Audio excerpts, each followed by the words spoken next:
demonstration. Now that Kamala Harris has won the presidential debate, does that guarantee that she's going to win the presidential election? Before I get started with this demonstration, let me read my copyright disclaimer. Copyright disclaimer under Section 107 of the Copyright Act of 1976. Allowance is made for fair use for purposes such as criticism, comment, news reporting, scholarship, and research. What that means is that everything that you hear in this demonstration is for entertainment and educational purposes only. Everything that you hear in this video that I call a demonstration is the opinions of myself and others. Everything that you hear in this video is all allegedly. Salute to my replay gang. Salute to my replay gang. I appreciate you all on the replay gang. Salute to all my moderators. Salute to everybody that's watching from the clouds. Salute to you, him, and her. Salute to the whole Rock Squad.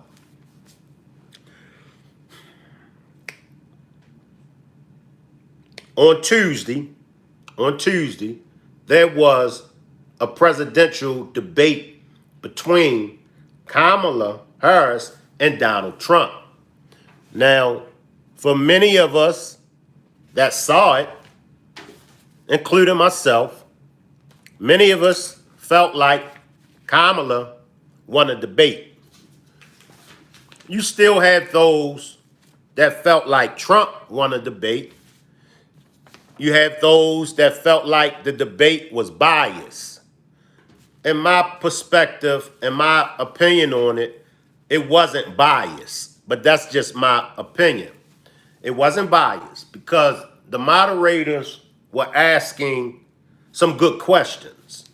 And the good questions that they were asking, Trump alluded answering some of them. Kamala alluded answering some of them. So they both failed at answering all of the questions that was asked. They asked Kamala about, do she think America was better off 4 years ago? Do you think America was better off 4 years ago? And that was, a question comparing Biden's presidency in office, comparing that to Trump. She failed to answer that question. They asked Trump about the Capitol riots, right? He went around that as well. And there were other questions as well that was asked that Trump or Kamala didn't answer. So, in my opinion, it wasn't biased. It wasn't biased. I felt like Kamala had some W's. I felt like she had some L's. I felt like Trump had some W's. I felt like Trump had some L's. I felt like Kamala had more W's than Trump. I felt like instead of Trump bringing the heat as far as talking about the policies, talking about what he would do in the next term if he's elected, he failed to give us anything on what he would do in his 4 terms if he's elected. Instead, he focused on what he done in his last term. He also focused on what Biden and didn't do, which is cool. It's a debate.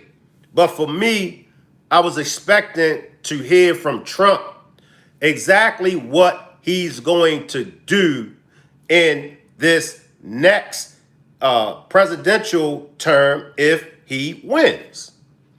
I wanted to hear things that he was going to put in motion, not just for one group of people, what he was going to put in motion for Americans, period. Kamala, she pretty much gave a brief description on what she would be doing. People shot her down because people felt like, well, you already had 4 years to do these things. Why haven't you done these things that you talk about now? Why haven't you done them these 4 years that you was in office? Well, one thing that we have to realize, she was the vice president. She wasn't the president. And I know she does have the responsibility and she does have the power to do certain things as a vice president. However, the true burden falls on Biden's lap. You cannot give Kamala that charge of running the country. Now, when she gets in office, if she gets in office this election, if she gets in there this term, then that's what we focus in on. But to hold her accountable for the last 4 years as a vice president, in my opinion, that's not right. That's not a correct thing to do. So I'm going to ask you all, because Kamala won the presidential election, even if you feel like she didn't win the presidential debate, my bad, but since she won the presidential debate, does that guarantee her a win for the presidential election? In my opinion, I don't think so. I don't think that just because she won that debate, that guarantees her a win come election time. Because one thing we got to understand about the debate, even though I feel like Kamala won, even though you feel like Kamala won, even though many other people feel like Kamala won, it's only our opinion on it. It's only our opinion on it.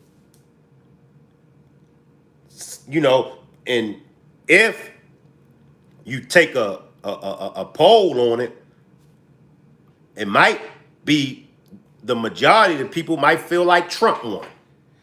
But now when the election comes, there's a lot of things that we got to take in consideration. Like I said, when it comes to the election, you got to remember, you got people that's voting strictly because of the policies.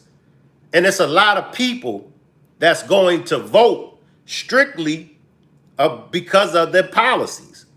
Now you got some people that's going to vote because of the popularity thing. You got some people going to vote for Kamala just because they don't like Trump. You're going to have people vote for Trump just because they don't like Kamala.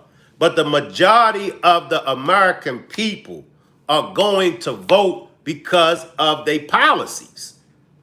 Believe it. Believe it when I tell you. The majority of the American people is going to vote based off of policies. You're going to have those that's going to vote because of popularity and this, that, and they don't like Trump and they don't like Kamala. But the majority of the people are going to vote based off of their policies. As I said, Trump has some W's. Kamala has some W's. 9 out of 10 people agree with Trump when it comes to the border security and the immigration laws. Even non-Republicans agree with Trump when it comes to the immigration and border security. There are a lot of people. So when it comes to the immigration and the border security, Trump has that W. Now, when it comes to the abortion anything that's pertaining to the abortion issues, Kamala got a W. Most people is going to lean towards Kamala when it comes to the abortion issues, laws, policies, whatever you may have. So each one got W's. Each one got L's. You know, we got to keep in consideration gun control. You got a lot of people, a lot of Americans are going to vote for Trump just off of the gun control laws, gun control policies. Got to take all that in consideration. That's why I say, and that's why I'm asking the question. Just because Kamala won the presidential debate, does that guarantee her a win? Can she right now go to sleep knowing, yeah, I beat him in the presidential debate, so it's guaranteed that I'm going to beat him in the election? I don't think so. Like I said, I don't think so. Now comes the $1 million question. And I've been wrestling with myself ever since Tuesday. Ever since the debate, I've been wrestling with myself to determine exactly which one I'm going to vote for. Because as of all of you know, I always said I'm waiting for the presidential debate to determine which one I'm going to vote for. Because as pretty much the majority of the people says, when it comes to Trump and Kamala, you have to vote for the lesser of the two evils. That's what was said to me, and that's what I hear all the time. You have to vote for the lesser of the two evils. You got to look at both of them. All right? Now, I'm going to ask the white Americans and the black Americans. As a black American, does that make us obligated to vote for Kamala just because she is non-white? Are we obligated to vote for her because she's non-white? As a white American, are y'all obligated to vote for Trump just because he's white? And y'all don't want to vote for the non-white, so you really don't care too much for Trump, but because he's white and you're white, that makes you vote for him. Now I want to talk to women. Just because Kamala is a woman, does that make you obligated to vote for Kamala because she's a woman? And you may feel like, I'm going to vote for a woman. I don't care about her policies. I don't care about her past. I don't care about none of the above. I'm voting for Kamala because it's time for a woman to be in the president. Right? For the men. Are you not going to vote for Kamala because you may have the ideology and the philosophy that women are beneath men, women are second to men, and women shouldn't be in leadership? These are all the things as Americans, as voters, that we have to take in consideration. We do not want to come to the voting polls in our feelings, and because we're in our feelings, we choose the wrong candidate. And your one vote, believe it or not, your one vote could determine the win or the L. So we had to take all this in consideration. When we go to them voting polls, are we going to be biased? That wouldn't be a good thing to do. I know when Obama was running, 9 out of 10 black people voted for Obama because Obama was black, right? Now, when Obama got in office, Obama didn't do anything for black people. And this is why I'm saying you can't go to that voting poll in your feelings. Just because she's black, just because she's a woman, I'm going to vote for her. Just because she's black, just because she's a woman, I'm not going to vote for her. Because many black people voted for Obama believing that Obama was going to do some things for black people. What did Obama do for black people? When Obama became the president and he didn't do anything for black people, then you heard all of the excuses. Well, Shank, you see, Obama, yeah, he's black, but you see, Obama couldn't just do stuff for only black people. Nobody said for Obama to only do stuff for black people. But the last time we checked, Obama done more for the LGBT community than any other president, right? So nobody was expecting for Obama. We wasn't expecting for Obama to do only things for black people. We just was expecting Obama to do something for black people. Do you realize the statistics of unarmed black males that were killed at the hands of police all across the United States of America? See, some of y'all make the statement, see, if Trump gets in there, Trump is going to give all those cops immunity that you know took the lives of all these the black people. Well, this started way before Trump got into office. But nobody raises that when it comes time to talk about Obama.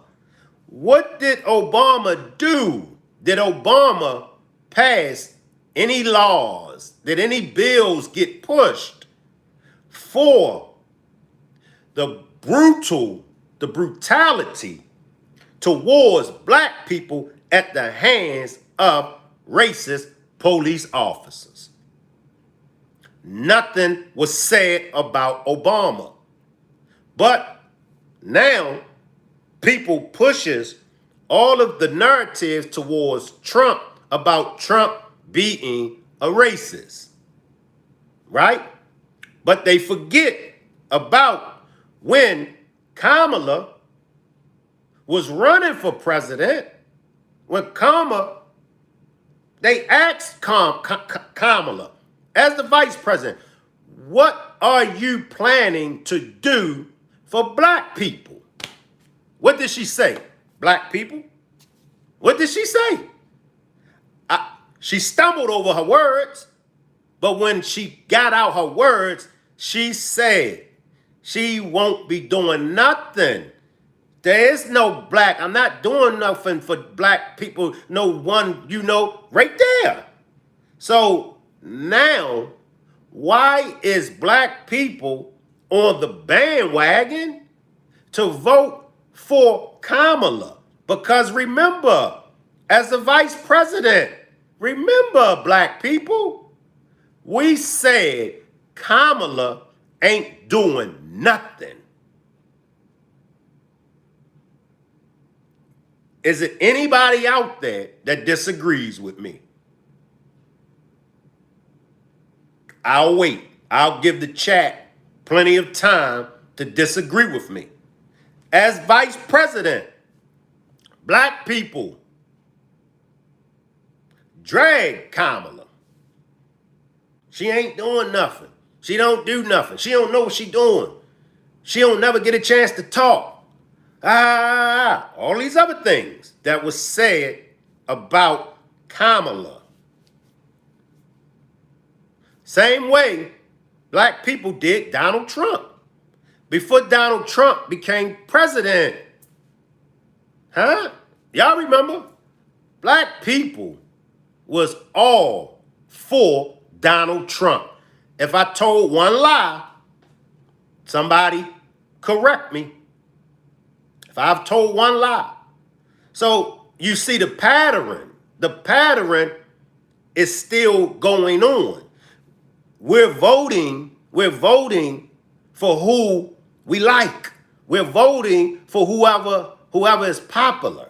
We're voting for who the masses of the people deem as negative, corrupt. We quick to dig up Donald Trump's past and bring everything about Donald Trump past. But Kamala has a past as well. So are we ignoring Kamala's past because we don't like Trump? I'll wait. You know I'm neutral. You know I'm not Democrat or Republican. You know I'm not a Trump supporter or a Kamala supporter. So I'm riding neutral. So you know I'm going to give it to y'all straight with no chaser. You know I'm going to give you the good, the bad, and ugly on both of them. I'm not up here to pay. I'm not up here to paint Trump as this perfect candidate that when he becomes the president, he's going to just be this excellent president. That's not what I'm here for. I'm not here to paint Kamala as this perfect candidate that when she becomes the president, all these wonderful things are going to happen. That's not what I'm here for. I'm here to make you think. I'm not even here to try to convince you. I'm not even here to tell you nothing. I'm only here to make you think. Now, if you don't think on what I'm giving you, the burden ain't on me. Because you'll never be able to say, Shank, man, why you ain't at least try to get me to see this? Shank, why you ain't at least try to get me to see that part of it? I'm only here to make you think. But I can't make you think. It's up to you. But I'm asking y'all about Kamala. Asking you about Trump. They both got a pass. They both got a pass. Right? They both got a pass. For me, as I stated, and I'll state it again, for me, Trump's big mouth. He got a big mouth. Not only do he got a big mouth, he don't know what to say out his mouth. Later on, he will come back and try to dress it up. You know, later on, he'll come back and try to dress it up. But at 74 years old, at his age, he should automatically know what to say and what not to say. He can still go hard in the paint, meaning he still can say what the majority of us is too scared to say. But a lot of the stuff he say, the majority of us ain't scared to say it. The majority of us know you can't say that. See, it's a difference from being scared to say something compared to, yo, you can't say that. You can't say, oh, just grab her in it. You know what I'm talking about. There's no way that you can convince me that that's what everybody want to say. And Trump is just the first one. Trump is just the boldest one to say it. No. So when it comes to Trump, his big mouth, some of the things that he say out his mouth, you know, his character. And this is what I've always stressed. And the Trump supporters always say, who cares about his character? Who cares about what he says out his mouth?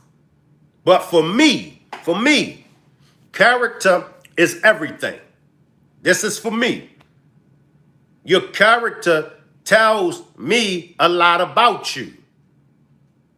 You know, your character tells the morals, the values, the principles, things of that nature. Now with Kamala is being allegedly, I gotta say allegedly, Kamala is being used as a pawn. Allegedly. Allegedly, Kamala is being used as a pawn. Okay? Now, the object of the game is to become whatever you want to become once you reach a certain status of being a pawn. Sometimes I get used as a pawn. Sometimes I willingly participate in being a pawn. Sometimes I don't even know I'm being a pawn. But the times that I'm willingly participating in being a pawn, I already got my objective already set up. I'm already focused because I know where I'm trying to go. I know what I'm trying to do. I know what I'm trying to become off of this move that I'm being used as a pawn. And if you can't see that she's being used as a pawn, let me just give y'all a little brief demonstration on allegedly her being used as a pawn. Why did Biden get her to run as his vice president? Can somebody answer the question? Why did Biden get Kamala to run as his vice president? Would anyone like to answer that question? Polly Pocket says bait and switch. Because y'all gotta know that it's a reason. And if you don't understand, if you think it wasn't a reason why he got her to run, then you don't know politics. Tapwater says minority female. Saget says because everybody thought she was black. You see the different reasons that's coming in, but we all agree that it was a reason behind why he got her to run, why he got her to be his vice president. And those were all legitimate reasons. Tapwater says, well, it makes him look good. James says, so she can ponder to the black women. Come on. All of y'all reasons are excellent reasons. All of y'all reasons are some of them reasons why he got her. He's using her. James says she absolutely did not win. She didn't answer one question. She talked around the questions. If she wanted to do anything, she claimed she would have done it already. So we all agree on it's a reason why he got her to run as his vice president. He used her. He used her. Okay. Now, why did he step down and they let Kamala come in? There were other Democrat candidates that could have ran up against Trump. Why Kamala? Why Kamala? Do y'all know this? And correct me if I'm wrong. I believe this is this the first time in history that there are only two candidates in the presidential election? I'm not sure. Somebody help me out. But there's other Democrat candidates that the Democrat Party could have gotten. Correct? Why Kamala? Why Kamala? Now, don't get me wrong. I like Kamala. I like Kamala. But, excuse me, I'm not caught up on because she's a black woman. She's a mixed woman. She's non-white. I'm way past the black and white thing when it comes to that. I'm past the fact that she's a woman. And, you know, let a woman get in there and the woman is going to run the country. I'm past all that. Even though I'm not against a woman being the president. Just like I'm not against a black man being the president. I'm not against a black woman I'm not against a white woman or white man. I'm not against no one of a nationality or race or religion. I'm not against them being the president. I'm against voting somebody in that's just not capable of doing the job. That's what I'm against. So now we're where I want this demonstration to be. When it comes to being the president, who makes the better president? Trump or Kamala? You got to give me your reasons why. If you choose Trump, give me some reasons why Trump makes the better president. If you choose Kamala, give me some reasons. Give me some reasons. That one bookworm says she's the Democratic nominee because she'll be easy to manipulate.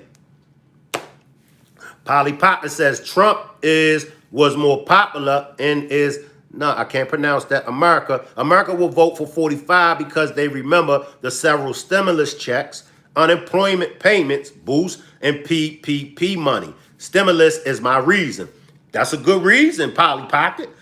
That in the beginning, before I even decided that I was going to vote, in the beginning, I said if I did vote, it's going to be for Trump because Trump gave the stimulus money. I know he shot down the last stimulus check. Hey, that's all fine and dandy. But he didn't shoot down them other 3 or 4 stimulus checks. I ain't concerned about the last check that he shot down. That one that says Trump actually has belief and stands by them as well. And see, when you talk to the Kamala supporters will only lean towards Kamala as far as because they just don't like Trump. That one says, recently Trump wants overtime payments to not be taxed as well as tips. See what I'm saying? That's a good policy. Taken by the lake says Trump economy. I know we got some Kamala supporters. Come on, Kamala supporters. Come on, y'all. And this is one of the problems that I do have with Kamala supporters. James says Trump foreign policies. Come on, Kamala supporters. Because y'all was in the chat deep when I done that demonstration about Kamala winning the presidential debate. Kamala supporters was here deep. Where y'all at? There's over 100 people watching, so I know we got at least one Kamala supporter. Come on out the bushes. Talk to me. Take by the lake says Trump, no war. Was it any talks of war? Was it any war? Everybody was on alert when Trump was in there because they didn't know. And one thing's for sure, they didn't play with Trump. They ain't played with Trump when Trump was in there. It was no Russia-Ukraine war when Trump was in office. Salute, Joe. I see you down there, Miss G. Spoken Facts. I see y'all. Salute to the chat. Trump 2024. I want to know now that she won that debate, does that guarantee her a win when it comes election time?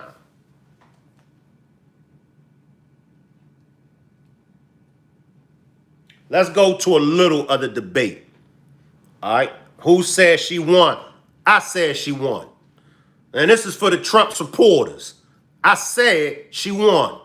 Now, we can debate. If you want to, Trump supporters. She had more W's than Trump.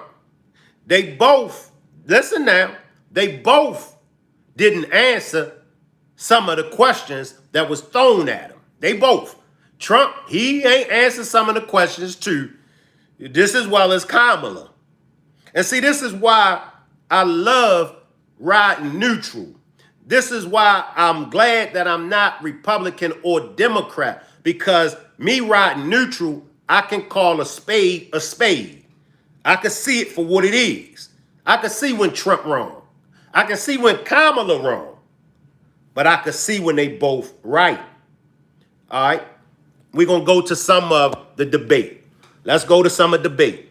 Trump supporters, I need y'all to keep an open mind. Kamala supporters, I need y'all to keep an open mind. Remember, y'all talking to me now, and I'm neutral. So I need y'all to keep an open mind. And remember, no profanity in the chat. Y'all could speak y'all mind. Y'all could disagree with me. Y'all could say whatever y'all want to say. I don't have no problem. But please, please, out of respect for me, please don't use profanity in the chat. And we good, all right? Let's go to the debate. Let's look at some of the things from the debate.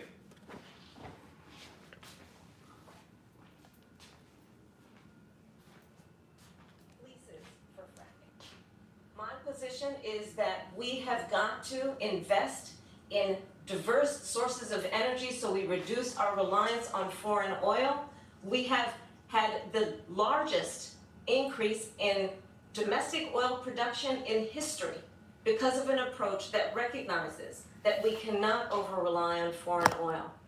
As it relates to my values, let me tell you, I grew up a middle-class kid raised by a hardworking mother who worked and saved and was able to buy our first home when I was a teenager. The values I bring to the importance of home ownership, knowing not everybody got handed $400 million on a silver platter and then filed bankruptcy 6 times, is a value that I bring to my work to say we are going to work with the private sector and home builders to increase by 3 million homes by the end of my first term.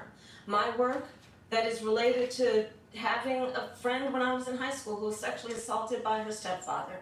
And my focus then on protecting women and children from violent crime is based on a value that is deeply grounded in the importance of standing up for those who are most vulnerable.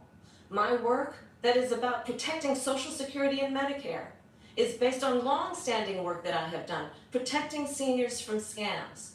My values have not changed. And what is important is that there is a president who actually brings values and a perspective that is about lifting people up and not beating people down.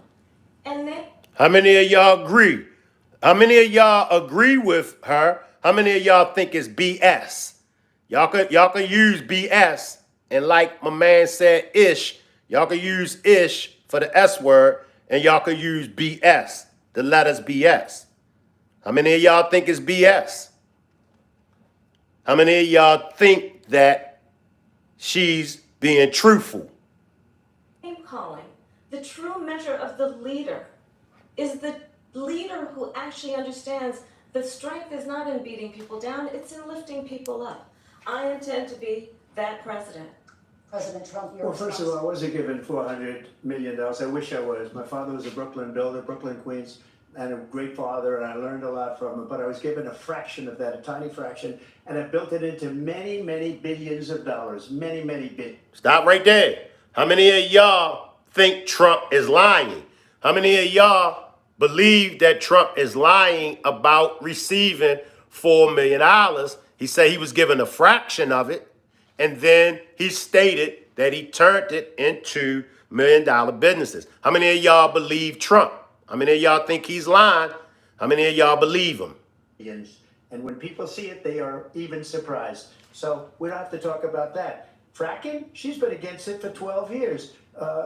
Defund the police, she's been against that forever. She gave all that stuff up very wrongly, very horribly, and everybody's laughing at it, okay? They're all laughing at it. She gave up at least 12 and probably 14 or 15 different policies. Like, she was big on defund the police. In Minnesota, she went out, wait a minute, I'm talking now, if you don't mind, please. How many of y'all think that this was disrespectful? Now, she was over here, as she's always doing. She was over here cheesing and fumbling through her notes and, giggling. How many of y'all think that that was disrespectful? How many of y'all think that that was disrespectful? How many of y'all don't see no harm in it? Let me backtrack it. Let me backtrack it. How many of y'all think it was disrespectful? How many of y'all didn't see any harm in it? Very horribly, and everybody's laughing at it, okay? They're all laughing at it. She gave up at least 12 and probably 14 or 15 different policies. Like, she was big on defund the police. In Minnesota, she went out, wait a minute, I'm talking now, if you don't mind, please. Does that sound familiar? She went out in Minnesota and wanted to let criminals that killed people, that burned down Minneapolis, she went out and raised money to get them out of jail. She did things that nobody would ever think of. Now she wants to do transgender operations on illegal aliens that are in prison. This is a rap. How many of y'all understand? How many of y'all understand this comment that he made about her wanting to do transgender operations on illegal aliens that are prisoners? How many of y'all understood what he was talking about? How many of y'all understood what he was talking about? He wasn't talking about the aliens from space that we were programmed to believe that's out there in space. He wasn't talking about those made up aliens. He's talking about aliens from, let me backtrack. So we all can understand. Okay, so y'all understand what he meant. Okay, all right. Radical left liberal that would do this. She wants to confiscate your guns, and she will never allow fracking in Pennsylvania. If she won the election, fracking in Pennsylvania will end on day one. Just to finish, one thing so important in my opinion. So I got the oil business going like nobody has ever done before. When they took over, they got rid of it, started getting rid of it, and the prices were going up the roof. They immediately let these guys go to where they were. I would have been 5 times, 4 times, 5 times higher, because you're talking about 3.5 years ago. They got it up to where I was because they had no choice, because the prices of energy were quadrupling and doubling. You saw what happened to gasoline. So they said, let's go back to Trump. But if she won the election, the day after that election, they'll go back to destroying our country, and oil will be dead, fossil fuel will be dead, we'll go back to windmills, and we'll go back to solar, where they need a whole desert to get some energy to come out. You ever see a solar plant? By the way, I'm a big fan of solar, but they take 400, 500 acres of desert soil. These are not good things for the environment, as she understands. Thank you. I will say this. I will give Trump the W. I felt like this right here. I felt like Trump was sincere. Trump brought facts. So I gave Trump the W for this right here. How many of y'all feel the same way I feel? How many of y'all feel like this was a W for Trump? Let me know. Salute Trelane. Trelane says, my issue is Trump's character and everything he stands for. Remember, Charlottesville, when racist people were carrying around tiki torches, and he said those were fine people. Let me address it real quick, and then we're going to come back. So on that, I gave Trump the W. I gave Trump the W on that. How many else of you feel like that was a W for Trump as well? Let me address Trelane, because he did purchase a super chat.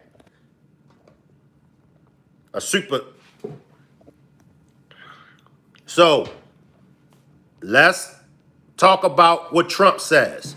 Trump says, my issue is Trump's character and everything he stands for. Remember, Charlottesville, when racist people were carrying around tiki torches, and he said those were fine people. Tells me all I need to know. I will say that I do agree with Trelane. I've just a few minutes ago, I spoke on the main reason, or the main issue that I do have with Trump is his character. And I know the Trump supporters, Shank, it don't matter what his character is. None of that matters. But for me, I'm with Trelane, his character. And that's what I'm looking for. Now, does that mean that all white people that vote for Trump is racist? In my opinion, no. Does that mean that all white people that vote for Kamala isn't racist? No. I won't say that everybody that vote for Trump, I won't say that all Trump supporters that vote for Trump is racist, but I will say, and I got to keep it 100, many of Trump supporters are racist. Many of them are racist. And for me, I do believe that Trump, he could have prevented the January the 6th Capitol riot. I do believe he could have prevented it. Now, for my Trump supporters, y'all are welcome to, get me to understand or help me understand. Maybe I'm missing something. Now, I had the pleasure of attending a Trump rally. I had a chance to attend a Trump rally. What did I witness at the Trump rally? Let me read Trelane's super chat. Appreciate this super chat again, Trelane. Trelane says, as for the debate, every single question he was asked, he didn't answer it directly. He spent 1 hour and 30 minutes of the debate talking about illegal immigrants and nothing else. All whites are not racist. Okay, now how was my experience? Y'all want to know how my experience was when I attended the Trump rally? It was a good experience. I seen some white folks that was racist. I got some racist looks. I got some dirty looks while I was in there by white people. I'm going to say that. Yeah. But overall, nobody used the N-word. Nobody threatened me. Nobody made me feel uncomfortable. And it was only me and probably me, Miss Parker, and Ricky Manor, and probably about 6 or 7 other black people there. But the white people that were there, the ones that I could, feel the energy, they didn't make me feel uncomfortable. At not one time did I say to Miss Parker, it's time for us to get up out of here. These white boys tripping. I will say that. Now, were they racist people there? Yeah. Now, Trelane, I'm with you when you say about he didn't answer the questions directly, but Kamala didn't answer some questions as well. And I started this demonstration off speaking on both of them. They both failed to answer some of the questions that was thrown at them by the moderators. But let's jump back. Lindsay, thank you. We have an election in just 56 days. And I want to talk about the peaceful transfer of power, which, of course, we all know is a cornerstone of our democracy, and the role of a president in a moment of crisis. Mr. President, on January 6th, you told your supporters to march to the Capitol. You said you would be right there with them. The country and the world saw what played out at the Capitol that day, the officers coming under attack. Aides in the West Wing say you watched it unfold on television off the Oval Office.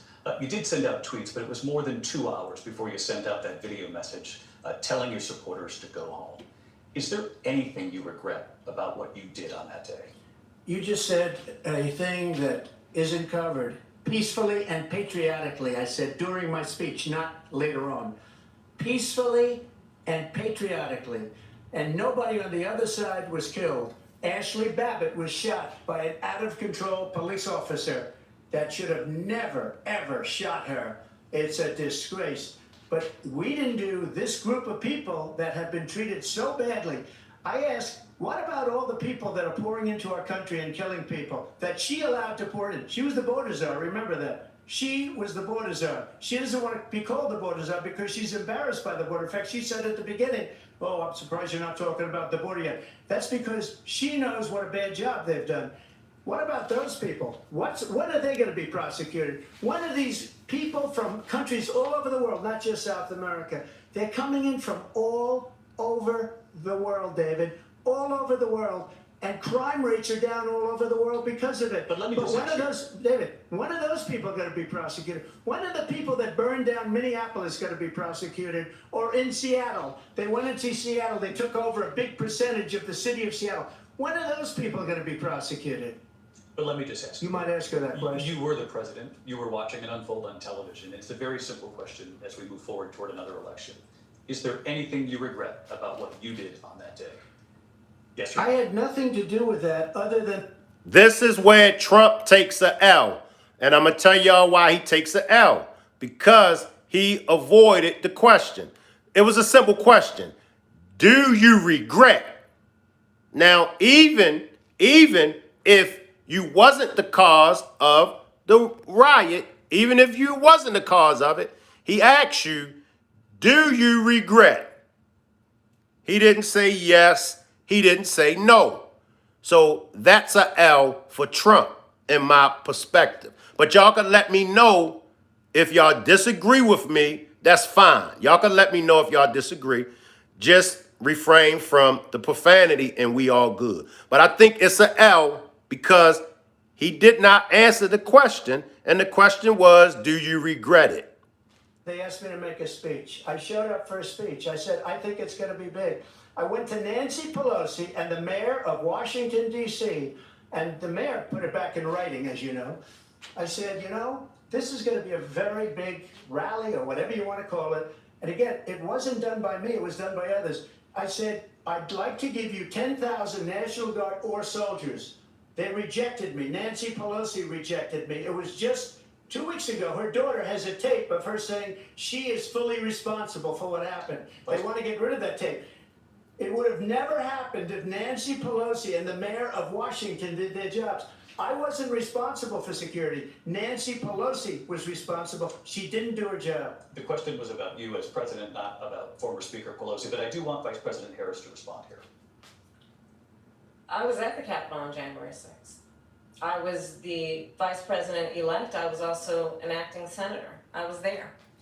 And on that day, the President of the United States incited a violent mob to attack our nation's capital, to desecrate our nation's capital. On that day, 140 law enforcement officers were injured, and some died.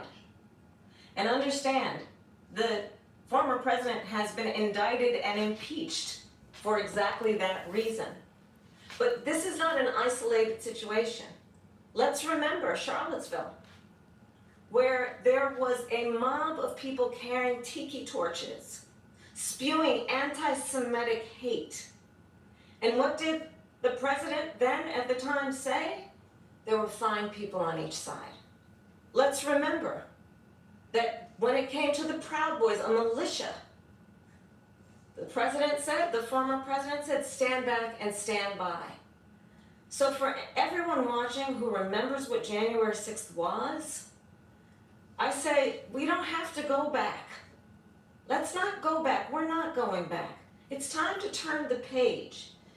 And if that was a bridge too far for you, well, there is a place in our campaign for you to stand for country, to stand for our democracy, to stand for rule of law, and to end the chaos, and to end the approach that is about attacking the foundations of our democracy because you don't like the outcome. And be clear on that point. Donald Trump, the candidate, has said in this election there will be a bloodbath if this and the outcome of this election is not to his liking. Let's turn the page on this. Let's not go back. Let's chart a course for the future and not go backwards to the past. Let me just follow up here. It was a different term, and it was a term that related to energy because they have destroyed our energy business. That was where bloodbath was. Also, on Charlottesville, that story has been, as you would say, debunked. Laura Ingraham, Sean Hannity, Jesse, all of these people, they covered it. If they go an extra sentence, they will see it was perfect. It was debunked in almost every newspaper, but they still bring it up, just like they bring 2025 up. They bring all of this stuff up. I ask you this, you talk about the Capitol. Why are we allowing these millions of people to come through on the southern border. How come she's not doing it? And I'll tell you what I would do, and I would be very proud to do it. I would say we would both leave this debate right now. I'd like to see her go down to Washington, D.C. during this debate, because we're wasting a lot of time. Go down to, because she's been so bad, it's so ridiculous. Go down to Washington, D.C. and let her sign a bill to close up the border, because they have the right to do it. They don't need bills. They have the right to do it. The President of the United States, you'll get him out of bed, you'll wake him up at 4 o'clock in the afternoon, you'll say, come on down to the office, let's sign a bill. If he signs a bill that the border is closed, all he has to do is say it to the Border Patrol, who are phenomenal. If they do that, the border is closed. Mr. Those President, people are killing many people, unlike J6. We talked immigration here tonight. I do want to focus on this next issue to both of you, because it really brings us this into focus, truth in these times that we're living in. Mr. President, for 3.5 years after you lost the 2020 election, you repeatedly falsely claimed that you won, many times saying you won in a landslide. In the past couple of weeks leading up to this debate, you have said, quote, you lost by a whisker, that you, quote, didn't quite make it, that you came up a little bit short. Are you now acknowledging that you lost in 2020? No, I don't acknowledge it at all. But I you said did that say sarcastically, But you know those- that. It was said, oh, we lost by a whisker. That was said sarcastically. Look, there's so much proof. All you have to do is look at it. And they should have sent it back to the legislatures for approval. I got almost 75 million votes, the most votes any sitting president has ever gotten. I was told if I got 63, which was what I got in 2016, you can't be beaten.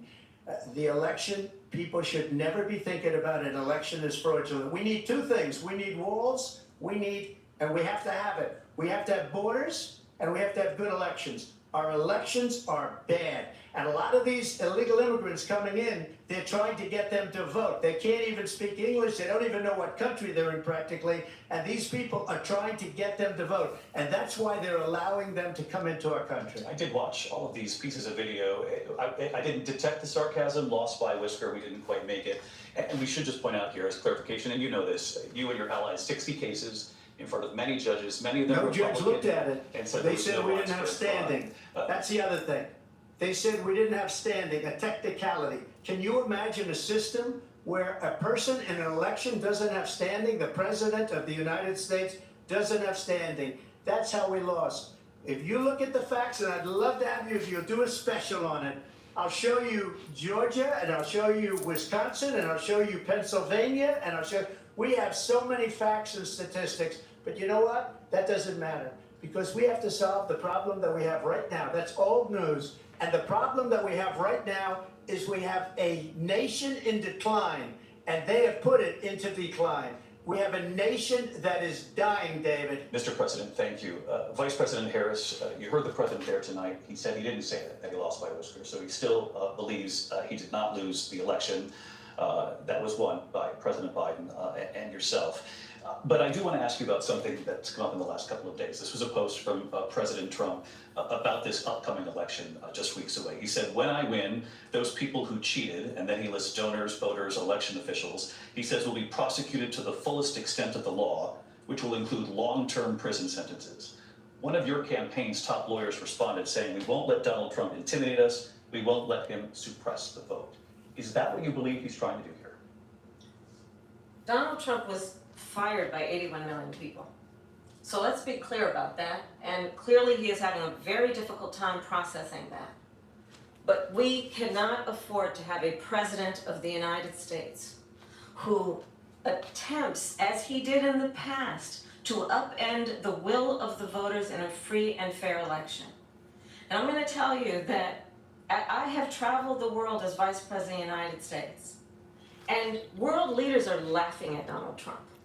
I have talked with military leaders, some of whom work with you, and they say you're a disgrace. And when you... Let me stop right there. I see you, Jen. Is this a W for Trump, or is it a L? Is this a W for Kamala, or is it a L? And this is Kamala reading receipts. She's telling them, your people,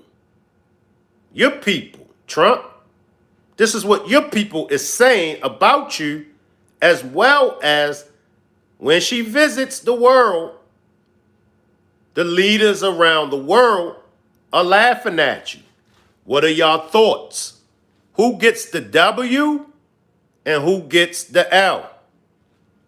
The voters in a free and fair election.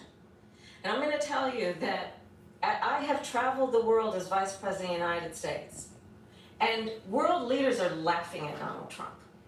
I have talked with military leaders, some of whom worked with you, and they say you're a disgrace.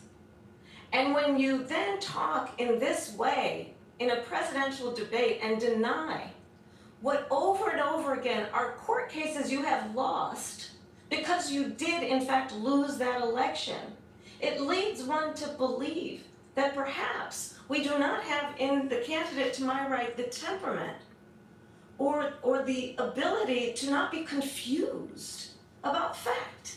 That's deeply troubling, and the American people deserve better. I'll give you 1 minute to respond. Let me just say about world leaders. Viktor Orban, one of the most respected men, they call him a strong man. He's a tough person, smart. Prime Minister of Hungary. They said, why is the whole world blowing up? 3 years ago it wasn't. Why is it blowing up? He said, because you need Trump back as president. They were afraid of him. China was afraid, and I don't like to use the word afraid, but I'm just quoting him. China was afraid of him. North Korea was afraid of him. Look at what's going on with North Korea, by the way. He said Russia was afraid of him. I ended the Nord Stream 2 pipeline, and Biden put it back on day one, but he ended the XL pipeline. The XL pipeline in our country, he ended that. But he let the Russians build a pipeline going all over Europe and heading into Germany, the biggest pipeline in the world. Look, Viktor Orban said it. He said the most respected, most feared person is Donald Trump. We had no problems when Trump was president. But when this weak, pathetic man that you saw at a debate just a few months ago, that if you weren't in that debate, he'd be running instead of her. She got no votes. He got 14 million votes. What you did, you talk about a threat to democracy. He got 14 million votes, and they threw him out of office. And you know what? I'll give you a little secret. He hates her. He can't stand her. But he got 14 million votes. They threw him out. She got 0 votes. And when she ran, she was the first one to leave because she failed. And now she's running. I don't understand it, but I'm okay with it because your time is I think up. we're going to do very well. We've got a lot more to get to. We're going to come back. What are y'all thoughts? W or L? I see some of y'all say that he gets a W because his clap back, when he clapped back. Now, do y'all still think that this debate was biased? As I stated earlier, and I still feel like, as of right now, as we speak, I don't feel like it was biased. I don't. I feel like Trump got some W's. He definitely got some W's. I feel like Kamala got some W's. I feel like they both got W's.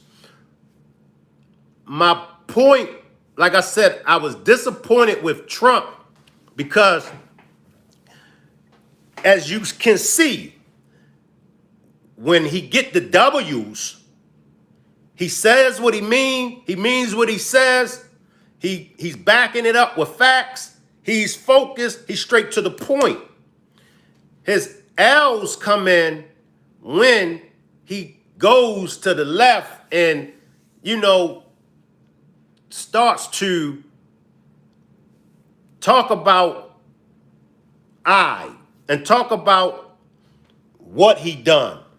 I want to know, and this is what I'm going to be doing because I want to move away from the debate. We'll keep the debate in this demonstration. We'll finish it up. But I'm going to be having some demonstrations where all I want to talk about is their policies. I don't want to talk about nothing from Kamala's past. I don't want to talk about nothing from Trump's past. All I want to talk about is their policies. But that'll be for some upcoming demonstrations. So we're going to take this time out in this demonstration to get everything we need to get out about the debate. All right, let's chop it up. Everything about the debate. All right, but just know, in the next demonstrations that's up and coming, I want to focus on their policies because we're less than 2 months away. We're less than 2 months away. For me, because I still haven't decided.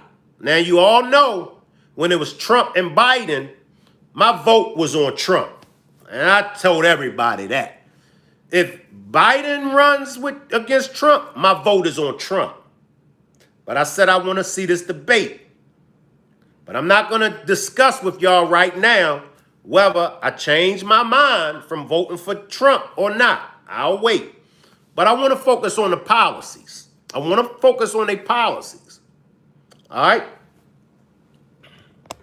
Let's finish up the debate because I do have some commentary that I would like to get to.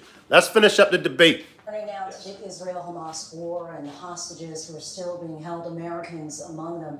Vice President Harris, in December, you said, quote, Israel has a right to defend itself, but you added, quote, it matters how, saying international humanitarian law must be respected. Israel must do more to protect innocent civilians. You said that 9 months ago. Now an estimated 40,000 Palestinians are dead. Nearly 100 hostages remain. Is this going to be a L for Kamala? I felt like this was a L for Kamala. I felt like this was a L for Kamala because at first she was against it, but now she has a change of heart. But y'all let me know, was this a L for Kamala or was this a W? I felt like it was a L, but I'll let her give her brief demonstration on it. But you added, quote, it matters how, saying international humanitarian law must be respected. Israel must do more to protect innocent civilians. You said that 9 months ago. Now an estimated 40,000 Palestinians are dead. Nearly 100 hostages remain. Just last week, Prime Minister Benjamin Netanyahu said there's not a deal in the making. President Biden has not been able to break through the stalemate. How would you do it? Well, let's understand how we got here. On October 7th, Hamas, a terrorist organization, slaughtered 1,200 Israelis. Many of them young people who were simply attending a concert. Women were horribly raped. And so absolutely, I said then, I say now, Israel has a right to defend itself. We would. And how it does so matters. Because it is also true, far too many innocent Palestinians have been killed. Children, mothers. What we know is that this war must end. It must end immediately, and the way it will end is we need a ceasefire deal and we need the hostages out. And so we will continue to work around the clock on that. Work around the clock, also understanding that we must chart a course for a two-state solution. And in that solution, there must be security for the Israeli people and Israel, and an equal measure for the Palestinians. But the one thing I will assure you always, I will always give Israel the ability to defend itself, in particular as it relates to Iran and any threat that Iran and its proxies pose to Israel. But we must have a two-state solution where we can rebuild Gaza, where the Palestinians have security, self-determination, and the dignity they so rightly deserve. President Trump, how would you negotiate with Netanyahu and also Hamas in order to get the hostages out and prevent the killing of more innocent civilians in Gaza? If I were president, it would have never started. If I were president, Russia would have never, ever, I know Putin very well, he would have never, and there was no threat of it either, by the way, for 4 years, have gone into Ukraine and killed millions of people when you add it up. Far worse than people understand what's going on. I'm going to let him finish, but I gave Trump the W for this one, and I gave Kamala the L. I gave Trump the W for this one. I gave Kamala the L. What are y'all thoughts? Going on over there. But when she mentions about Israel, all of a sudden, she hates Israel. She wouldn't even meet with Netanyahu when he went to Congress to make a very important speech. She refused to be there because she was at a sorority party of hers. She wanted to go to the sorority party. She hates Israel. If she's president, I believe that Israel will not exist within 2 years from now. And I've been pretty good at predictions, and I hope I'm wrong about that one. She hates Israel. At the same time, in her own way, she hates the Arab population because the whole place is going to get blown up. Arabs, Jewish people, Israel will be gone. It would have never happened. Iran was broke under Donald Trump. Now Iran has $300 billion because they took off all the sanctions that I had. Iran had no money for Hamas or Hezbollah or any of the 28 different spheres of terror. And they are spheres of terror, horrible terror. They had no money. It was a big story, and you know it. You covered it very well, actually. They had no money for terror. They were broke. Now they're a rich nation, and now what they're doing is they're spreading that money around. Look at what's happening with the Houthis and Yemen. With Kim Jong-un, and it is absolutely well known that these dictators and autocrats are rooting for you to be president again because they're so clear they can manipulate you with flattery and favors. And that is why so many military leaders who you have worked with have told me you are a disgrace. That is why we understand that we have to have a president who is not consistently weak and wrong on Vice national President security, Harris. including the importance of upholding and respecting in highest regard our military. Vice President Harris, thank you. They're the ones, and she's the one that caused it, that's weak on national security by allowing every nation last month for the year, 168 different countries sending people into our country. Their crime rates are way down. Putin endorsed her last week, said, I hope she wins. And I think he meant it, because what he's gotten away with is absolutely incredible. It wouldn't have happened with me. The leaders of other countries think that they're weak and incompetent, and they are. They're grossly incompetent. And I just ask one question. Why does Biden go in and kill the Keystone Pipeline and approve the single biggest deal that Russia's ever made, Nord Stream 2, the biggest pipeline anywhere in the world going to Germany and all over Europe? Because they're weak and they're ineffective. And Biden, by the way, gets paid a lot of money. Thank you. We have a lot of issues to get to. We'll be right back with much more of this historic ABC News presidential debate from the National Constitution Center right here in Philadelphia. Back up.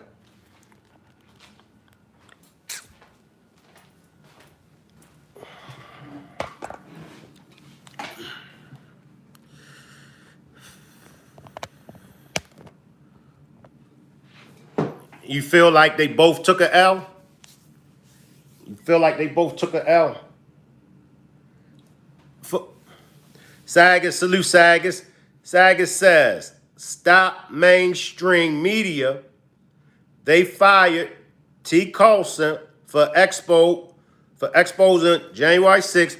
People need to fact check. She borders are 3 years, so all these black and brown people she letting they are taking our black and brown people place. I mean, for me, I feel that's just how I feel. I feel like you feel, Sagas. I feel the same as Sagas. Because we got to understand, and I went over this several times. We got to understand, and I spoke about the pawn. I spoke about Kamala being used as a pawn. We got to understand, and I'm sure most of y'all understand, the immigrants are nothing but pawns. The immigrants are nothing but pawns. And the immigrants, most of the immigrants don't even know that they're being used as pawns. Okay. A job that a white America won't take because the white America feels like, you know, they're being underpaid. The black American won't take the job because the black American feel like they're being underpaid. and rightfully so. They are being underpaid in that job. Now you get the immigrants that come here. Most of them, not all, most of them are here illegal. Most of them are here and they're not legal. If a $8 or $9 hour job come their way, whereas though we definitely gonna turn it down. A white America or black America, we ain't working minimum wage. Unless we just came out of prison, unless we just got out of rehab. You know, it's certain stipulations whereas though we'll work the minimum wage job. But a black America, a white America working the minimum wage, we ain't gonna do it.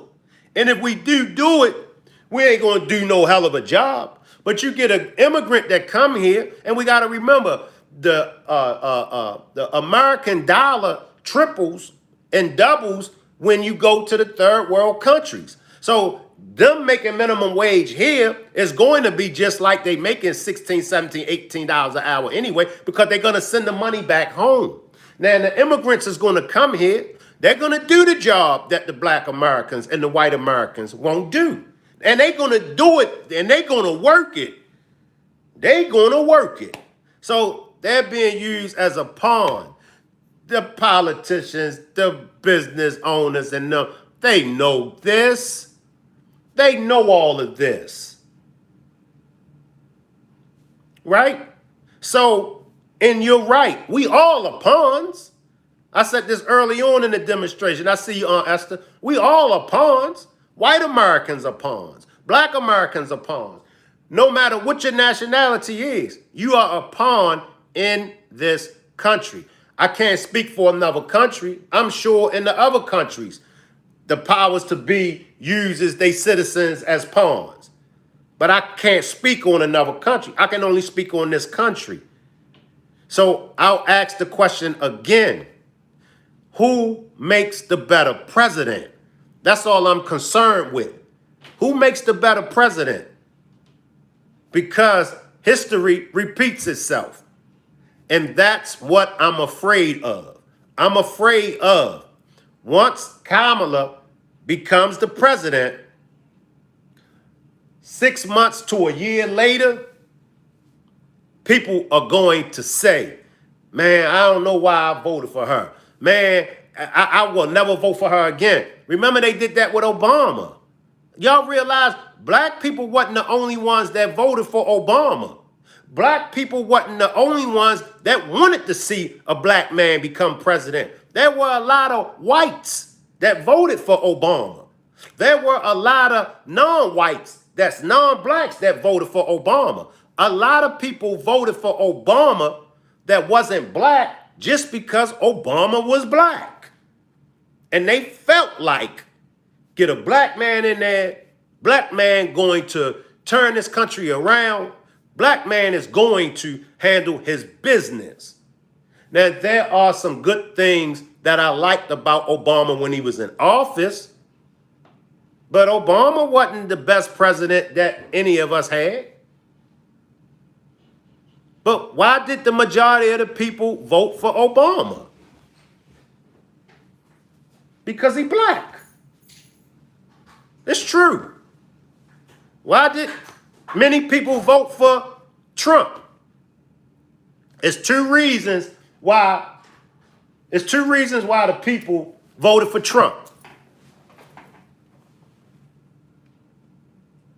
One reason was because he was a businessman. Drop a one if you voted for Trump the first time because he was a businessman. The second was because y'all didn't want Hillary to become the president. Y'all see the pattern? Y'all see the pattern? Most people voted for Obama just because Obama was black. And black people ain't the only ones that voted for Obama because he was black. A lot of white people voted for Obama because he was black. And what happened when he got in there? He pulled the wool over everybody's eyes. Let's keep it 100.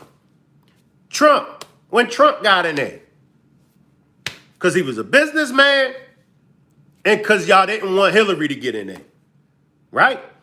3 years later, y'all hate Trump. Trump did a terrible job, right? How did Biden get in there? Biden got in there because of Kamala Harris as his vice president and because y'all was dissatisfied with Trump. So now, all right, we got to vote for Biden. Well, why we got to vote for Biden? Because we got to get Trump out of office. Are y'all following the pattern? So here come Kamala. It's going to be 2 reasons why Kamala get in there. What's the 2 reasons why Kamala going to get in there? Because she's a female and y'all want to get Trump so Trump don't win. Are y'all following me? Yeah, I mean, I'm neutral. Remember, I'm neutral. I'm not a Trump supporter. I'm not a Kamala supporter. So you know I'm going to call a spade a spade. I still believe, as of right now, Trump makes the better president. However, that's why I say from here on out, we're going to focus on their policies. And we're going to dissect their policies. And I want all Kamala supporters and I want all Trump supporters. I want to make sure all of y'all pull up because from this forward on, we're going to be discussing their policies. I don't want to hear nothing about Kamala's past. I don't want to hear nothing about Trump's past. Because see, that's going to cloud our thinking. That's going to cloud our judgment. Because if we focus on the 34 felony convictions, the average person going to say, I don't want no felon running this country, right? If we focus on Kamala's past history with her getting into politics by sleeping with a married man, oops, my bad. But y'all do know that. And see, that's what I'm saying. Trump got some skeletons in his closet. Trump got some dirt on his name. But Kamala got skeletons in her closet. Kamala got dirt on her name as well. Kamala ain't free of sin. I hope y'all know that. So after this demonstration, I don't want to focus on their past. I don't want to focus on neither one of their past. I want to focus on their policies. I want to get to the bottom of their policies. And that will do it for me. That's going to do it for me. But she ain't innocent, y'all. She ain't innocent. And he ain't innocent. Right? Like I said, we got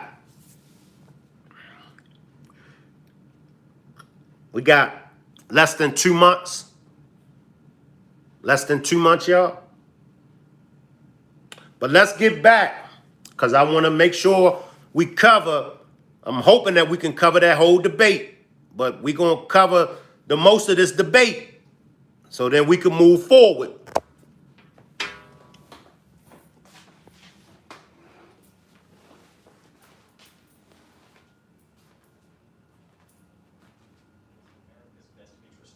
Arguing that if Putin wins, he may be emboldened to move even further into other countries. You have said you would solve this war in 24 hours. You said so just before the break tonight. How exactly would you do that? And I want to ask you a very simple question tonight. Do you want Ukraine to win this war? I want the war to stop. I want to save lives that are being uselessly, people being killed by the millions. It's the millions. It's so much worse than the numbers that you're getting, which are fake numbers. Look, we're in for 250 billion or more because they don't ask Europe, which is a much bigger beneficiary to getting this thing done than we are. They're in for $150 billion less because Biden and you don't have the courage to ask Europe like I did with NATO. They paid billions and billions, hundreds of billions of dollars when I said, either you pay up or we're not going to protect you anymore. So that's maybe one of the reasons they don't like me as much as they like weak people.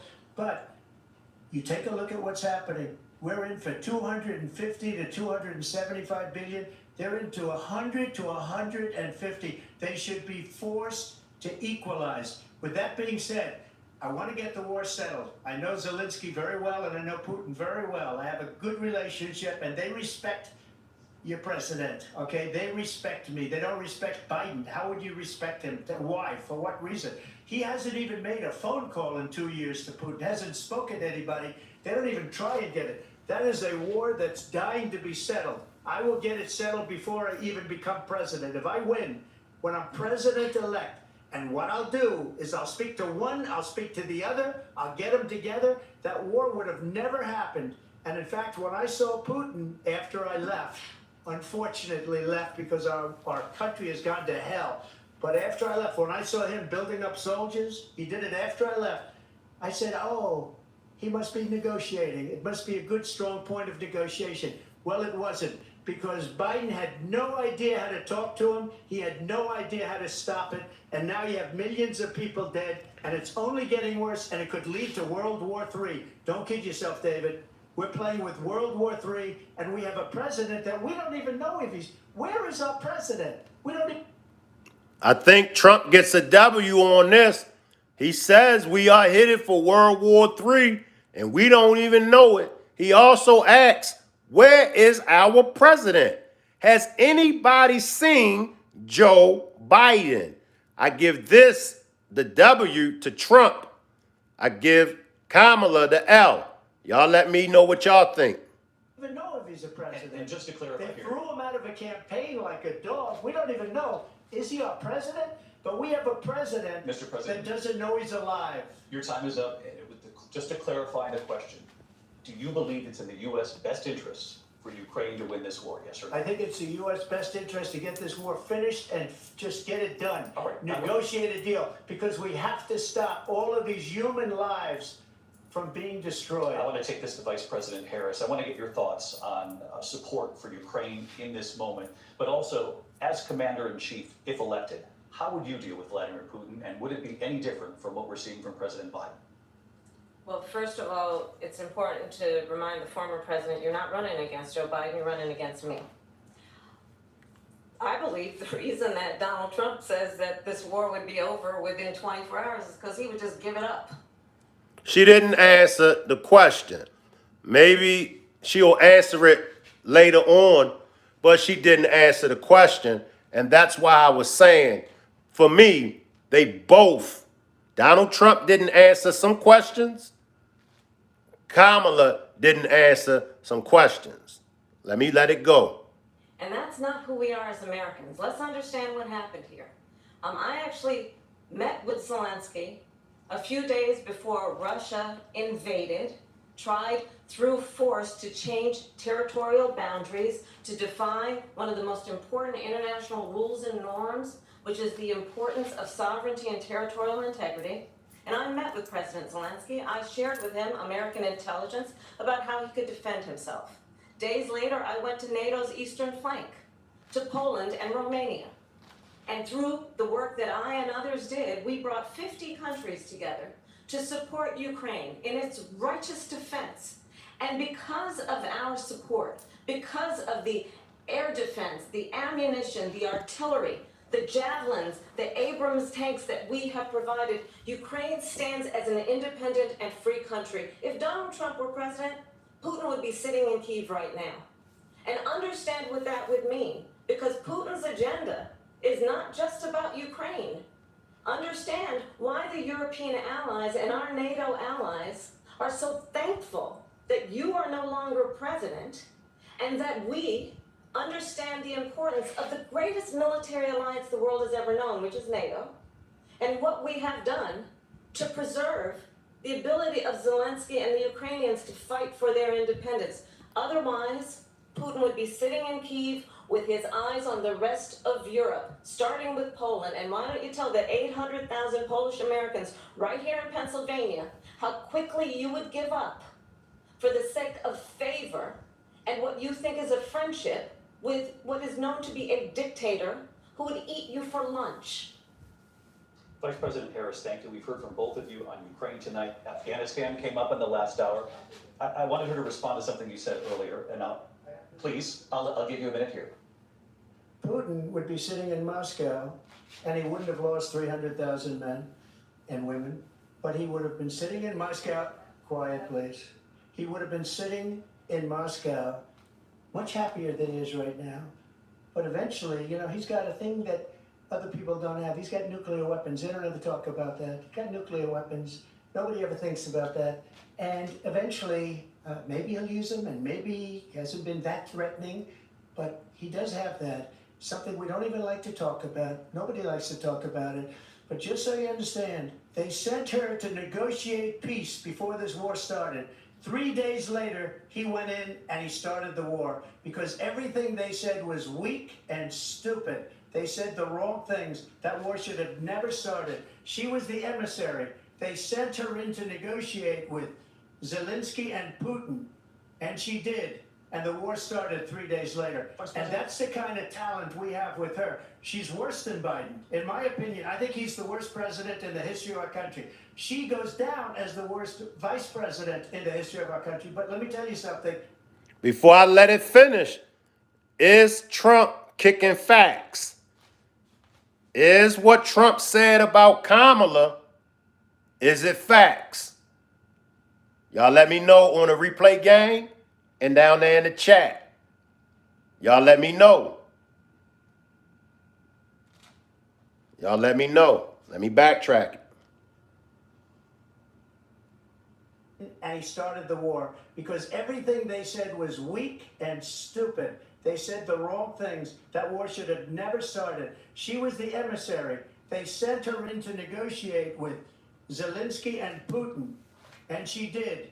And the war started 3 days later. And that's the kind of talent we have with her. She's worse than Biden. In my opinion, I think he's the worst president in the history of our country. She goes down as the worst vice president in the history of our country. But let me tell you something. She is a horrible negotiator. They sent her in to negotiate as soon as they left. Putin did the invasion. President Trump, thank you. You did bring up something. You said she went to negotiate with Vladimir Putin. Vice President Harris, have you ever met Vladimir Putin? Can you clarify tonight? Yet again, I said at the beginning of this debate, you're going to hear a bunch of lies coming from this fellow. And that is another one. When I went to meet with President Zelensky, I've now met with him over 5 times. The reality is, it has been about standing as America always should, as a leader upholding international rules and norms, as a leader who shows strength, understanding that the alliances we have around the world are dependent on our ability to look out for our friends and not favor our enemies because you adore strongmen instead of caring about democracy. And that is very much what is at stake here. The President of the United States is Commander-in-Chief, and the American people have a right to rely on a president who understands the significance of America's role and responsibility in terms of ensuring that there is stability and ensuring we stand up for our principles and not sell them for the benefit of personal flattery. You talked about Ukraine and Vladimir Putin. I do want to talk about Afghanistan. It came up in the first hour of this debate. I want to move on to Afghanistan. Said Trump did the most amazing thing I've ever seen. He got these countries, the 28 countries at the time, to pay up. He said, I've never seen, he's the head of NATO. He said, I've never seen. For years, we were paying almost all of NATO. We were being ripped off by European nations, both on trade and on NATO. I got them to pay up by saying one of the statements you made before, if you don't pay, we're not going to protect you. Otherwise, we would have never gotten it. He said it was one of the most incredible jobs that he's ever seen done. Thank you. I want to turn to Afghanistan. It came up in the first hour of the debate, and we witnessed a poignant moment today on Capitol Hill, honoring the soldiers who died in the chaotic withdrawal from Afghanistan. I do want to ask the Vice President, do you believe you bear any responsibility in the way that withdrawal played out? Well, I will tell you, I agreed with President Biden's decision to pull out of Afghanistan for... Well, I'll give her 3 points for finally answering a question. I'll give her 3 points for finally answering a question. She did answer the question. Honoring the soldiers who died in the chaotic withdrawal from Afghanistan. I do want to ask the Vice President, do you believe you bear any responsibility in the way that withdrawal played out?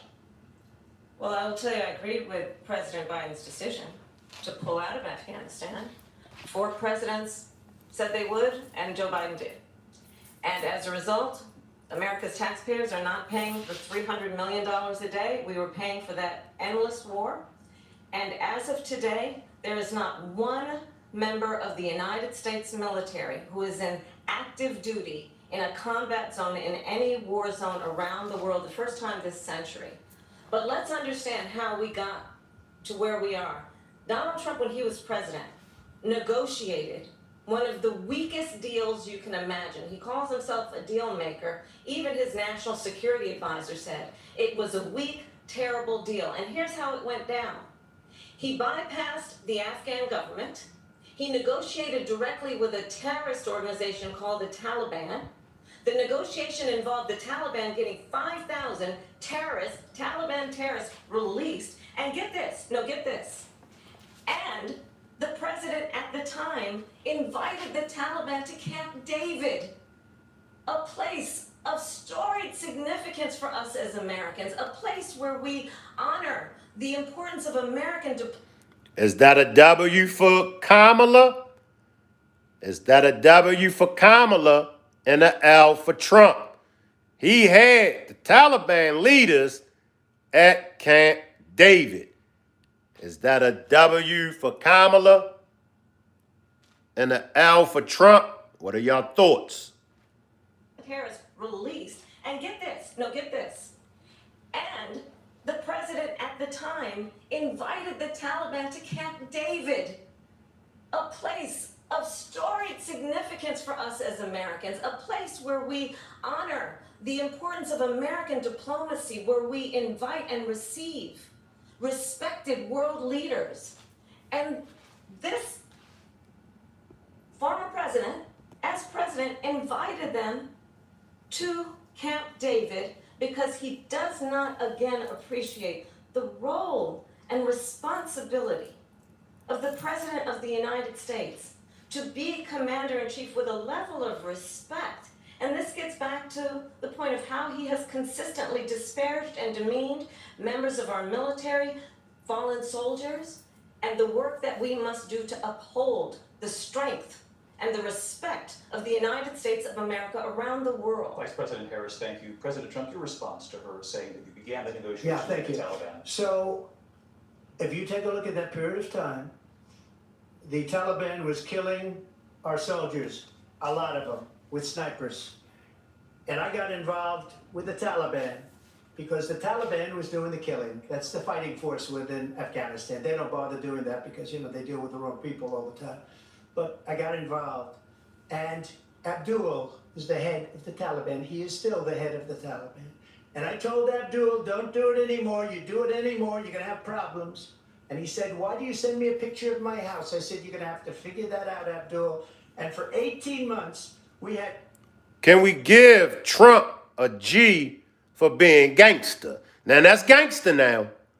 That's gangster. I'm going to give Trump a G card for being gangster. Trump had the picture and sent the picture. First, he told him, don't do it again. Stop the killing. I'm giving Trump a G for being a gangster. And I got involved with the Taliban because the Taliban was doing the killing. That's the fighting force within Afghanistan. They don't bother doing that because, they deal with the wrong people all the time. But I got involved. And Abdul is the head of the Taliban. He is still the head of the Taliban. And I told Abdul, don't do it anymore. You do it anymore, you're going to have problems. And he said, why do you send me a picture of my house? I said, you're going to have to figure that out, Abdul. And for 18 months, we had nobody killed. We did have an agreement negotiated by Mike Pompeo. It was a very good agreement.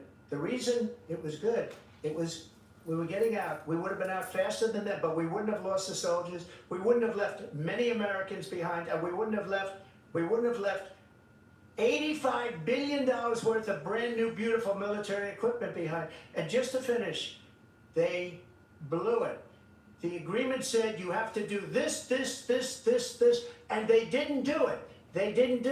The agreement was terminated by us. because they didn't do what they were supposed to do. I want to move on. And these people did the worst withdrawal, and in my opinion, the most embarrassing moment in the history of our country. And by the way, that's why Russia attacked Ukraine, because they saw how incompetent she and her boss are. President Trump, thank you.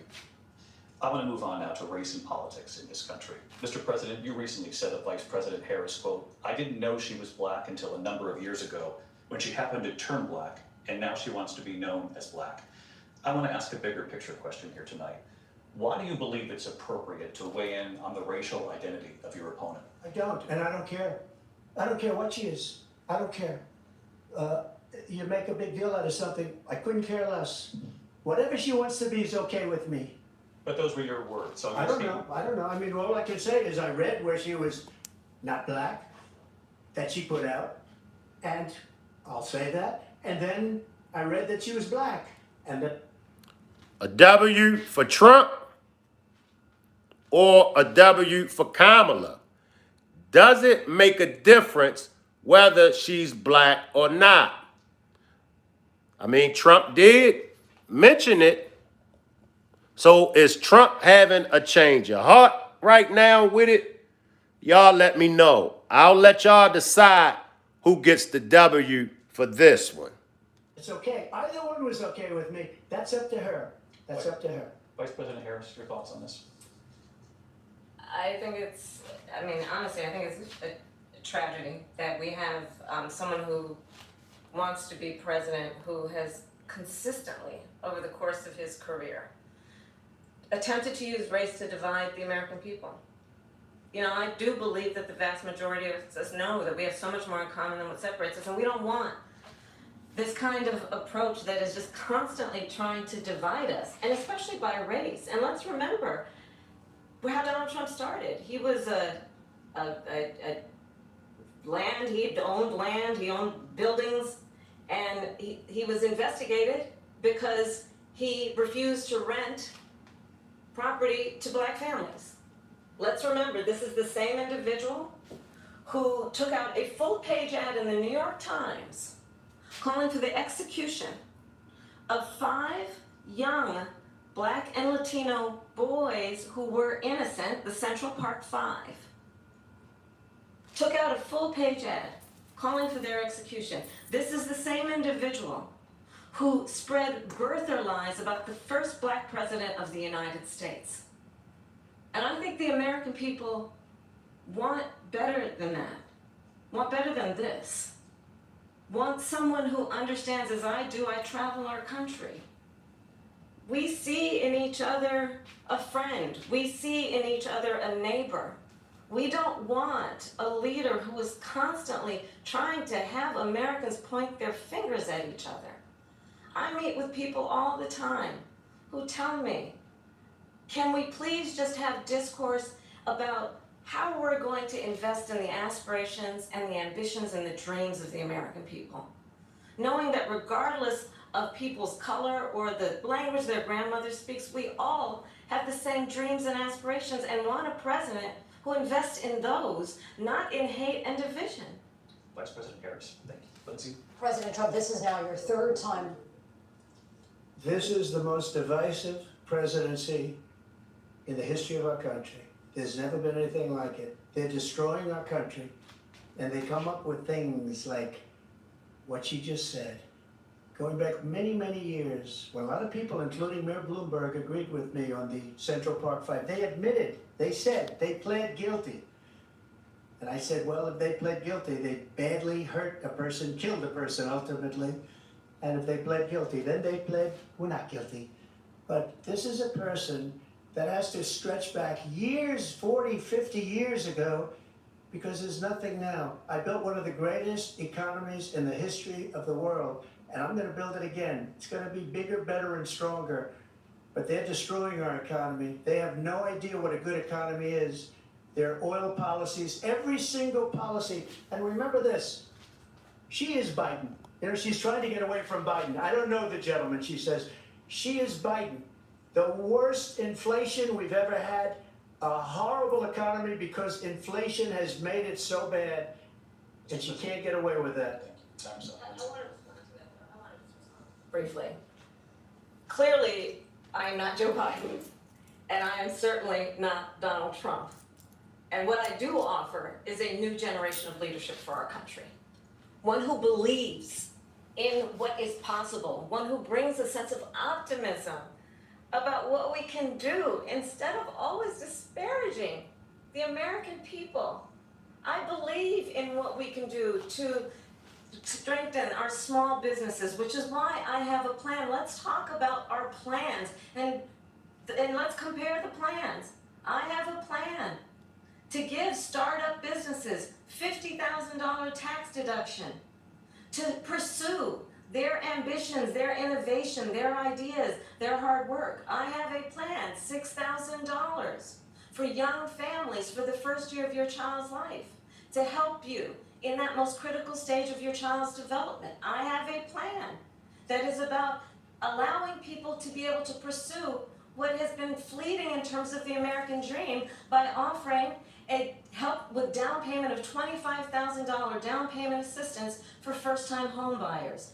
That's the kind of conversation, I believe, David, that people really want tonight, as opposed to a conversation that is constantly about belittling and name-calling. Let's turn the page Vice President and move Harris, forward. thank you. Let's turn to policy. President Let's Trump, turn we to have policy. to move on. President Trump. Let's turn to policy, She has please. a plan to defund the police. She has a plan to confiscate everybody's gun. President Trump, She we has do a have to plan move on to to not other allow issues. fracking in Pennsylvania or anywhere else. Okay. That's what her plan is until just recently. I just need Lindsay, to go ahead. respond. President Trump, No, the President former Trump. president has No, said I'm something sorry. twice that I need to No, respond to. I'm sorry, I we're just gonna need to move respond on, Vice one President time Harris. to what he has President said Trump, this is multiple now times. your third time running for president. You have long vowed to repeal and replace the Affordable Care Act, also known as Obamacare. You have failed to accomplish that. You now say you're going to keep Obamacare, quote, unless we can do something much better. Last month you said, quote, we're working on it. So tonight, 9 years after you first started running, do you have a plan, and can you tell us what it is? Obamacare was lousy health care. Always was. It's not very good today. Drop a 1 if you think Obamacare was lousy. Drop a 2 if you was all for Obamacare. Drop a 1 if you agree with Trump. Obamacare was lousy. Drop a 2 if you disagree.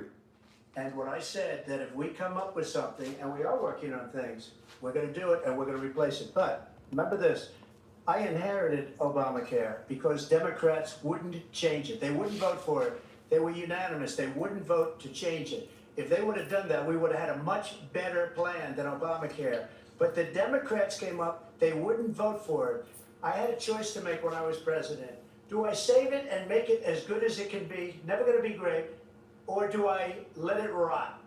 And I felt I had an obligation, even though politically it would have been good to just let it rot and let it go away.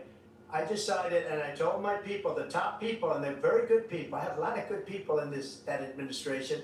We read about the bad ones. We had some real bad ones too, and so do they. They have really bad ones. The difference is they don't get rid of it. But let me just explain. I had a choice to make. Do I save it and make it as good as it can be, or do I let it rot? And I saved it. I did the right thing. But it's still never going to be great, and it's too expensive for people. And what we will do is we're looking at different plans. If we can come up with a plan that's going to cost our people, our population, less money and be better health care than Obamacare, then I would absolutely do it. But until then, I'd run it as good as it can be run. So just a yes or no, you still do not have a plan? I have concepts of a plan. I'm not president right now. But if we come up with something, I would only change it if we come up with something that's better and less expensive. And there are concepts and options we have to do that. And you'll be hearing about it in the not too distant future. Vice President Harris, in 2017, you supported Bernie Sanders' proposal to do away with private insurance and create a government-run healthcare system. 2 years later, you proposed a plan that included a private insurance option. What is your plan today? Well, first of all, I absolutely support, and over the last 4 years as vice president, private healthcare options. But what we need to do is maintain and grow the Affordable Care Act. But I'll get to that, Lindsay. I just need to respond to a previous point that the former president has made. I've made very clear my position on fracking. And then this business about taking everyone's guns away. Tim Walz and I are both gun owners. We're not taking anybody's guns away. So stop with the continuous lying about this stuff. What do y'all believe? Do y'all believe Kamala is going to take people guns away? Or do y'all think that she isn't? As it relates to the Affordable Care Act, understand, just look at the history to know where people stand. When Donald Trump was president, 60 times he tried to get rid of the Affordable Care Act. 60 times. I was a senator at the time when I will never forget the early morning hours when it was up for a vote in the United States Senate. And the late, great John McCain, who you have disparaged as being, you don't like him, you said at the time, because he got caught. He was an American hero. The late, great John McCain, I will never forget that night, walked onto the Senate floor and said, no, you don't. No, you don't. No, you don't get rid of the Affordable Care Act. You have no plan. And what the Affordable Care Act has done is eliminate the ability of insurance companies to deny people with pre-existing conditions. I don't have to tell the people watching tonight, you remember what that was like? Remember when an insurance company could deny if a child had asthma, if someone was a breast cancer survivor, if a grandparent had diabetes? And thankfully, as I've been vice president and we over the last 4 years have strengthened the Affordable Care Act, we have allowed for the first time Medicare to negotiate drug prices on behalf of you, the American people. Donald Trump said he was going to allow Medicare to negotiate drug prices. He never did. We did. And now we have capped the cost of insulin at $35 a month. Since I've been vice president, we have capped the cost of prescription medication for seniors at $2,000 a year. And when I am president, we will do that for all people, understanding that the value I bring to this is that access to health care should be a right and not just a privilege of those who can afford it. And the plan has to be to strengthen the Affordable Care Act, not get rid of it, Vice pass this President poll Harris, up thank in terms you. of where Donald Trump stands on I that. want to move to it. All right, y'all. I'm going to take y'all comments, and then we're going to get out of here. I appreciate everybody for pulling up to this demonstration. Let me read y'all comments, and then we'll get out of here. Austin says, why is everyone forgetting vaccination? Yo Yap says, bump stocks literally don't do a thing. I can't pronounce the name, but she said mandatory, buy back. Reckless says, you are not a gun owner, yo. Yo Yap says, they brought COVID up. I see you, Be Pretty. Be Pretty says, Cat. Come on, y'all, give me y'all comments, and then we're going to get out of here. I appreciate everybody for pulling up. I appreciate all my new subscribers.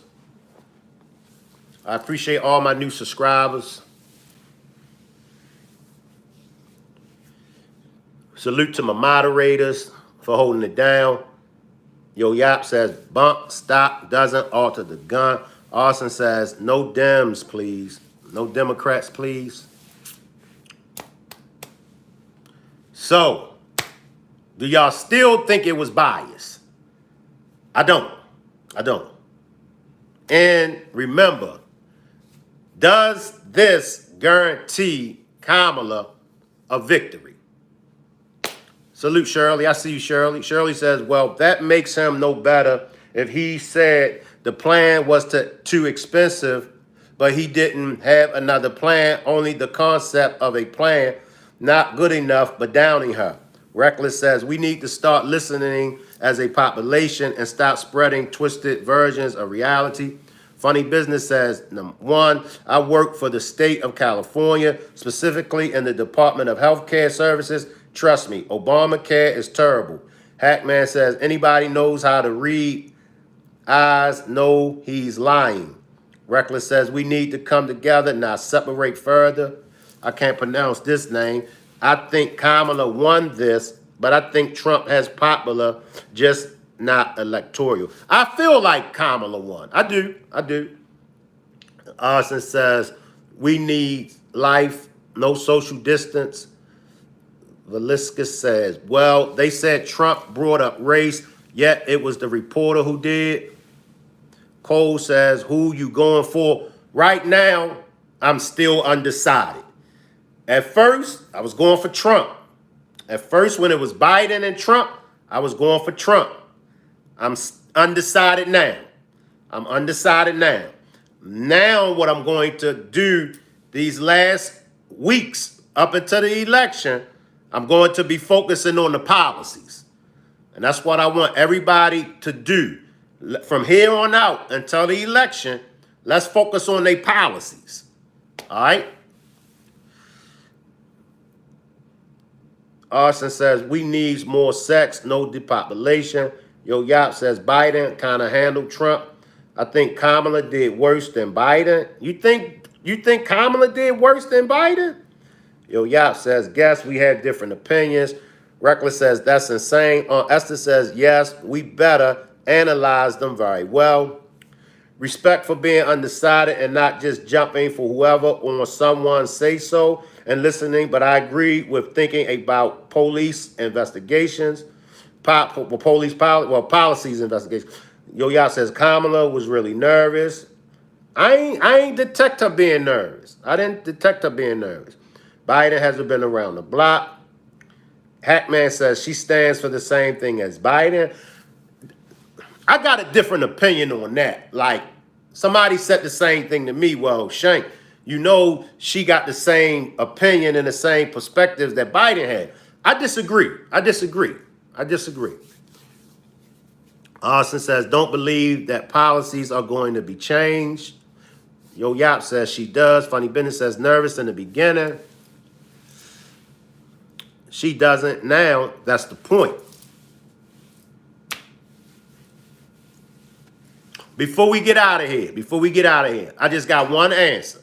I just got one question before we get out of here. Now that Kamala, in my opinion, that Kamala won the presidential debate, and I want y'all to answer this. Drop a 1 if you feel like she won the debate, so she's going to win the election. Drop a 2 if you feel like she won a debate, but she's going to lose the actual election. Y'all let me know.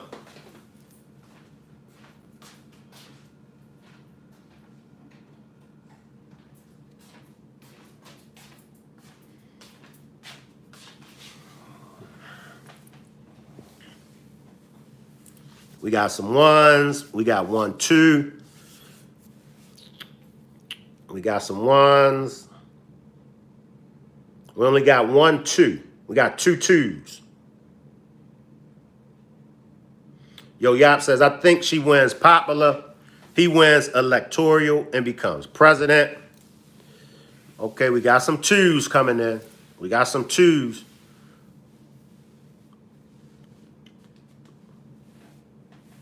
I think it's the other way around. No disrespect. Rick, salute, Rick. Where all my people from Baltimore at? I see you, Rick. Ackman says she supports trans movement and you are supporting it also. We got a 3. I don't think she wins anything. Funny Business says, I think enough Americans are awake enough to realize that things were much better for years ago. Shirley says, I think she won a debate, but not necessarily the presidency. Yo Yap says they were smart in switching candidates. Nikki says, I don't think she wins anything either. Arson says, how are you going to believe a prosecutor? She put people from Mary J to jail. Yo Yap says, if they propped her up earlier, she could have won easier.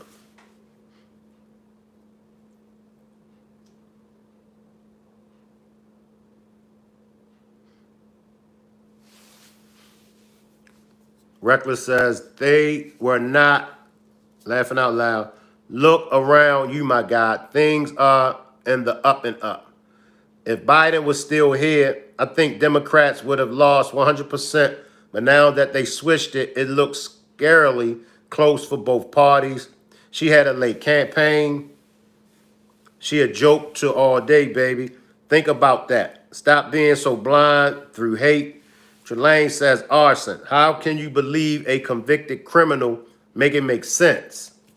Didn't she keep a guy on death row by withholding evidence? Chris says, who are you voting for? I ain't decide yet, Chris. Yo Yap says they're both horrible people. East Valley says, I don't think she won. All she had to do was show up and not completely screw up, and that's all she did. Now, that's a good point, East Valley. That's a good point. Yo Yap says undecided, which is kind of rare. I find that interesting. Most people are already decided. I appreciate everybody for pulling up. Salute. And I will see y'all on the next demonstration. Salute. Make sure y'all hit the like button. We got 168 watching. Make sure everybody hit the like button. Tap the screen twice. Get my likes up. Appreciate y'all. I'll see y'all on the next demonstration.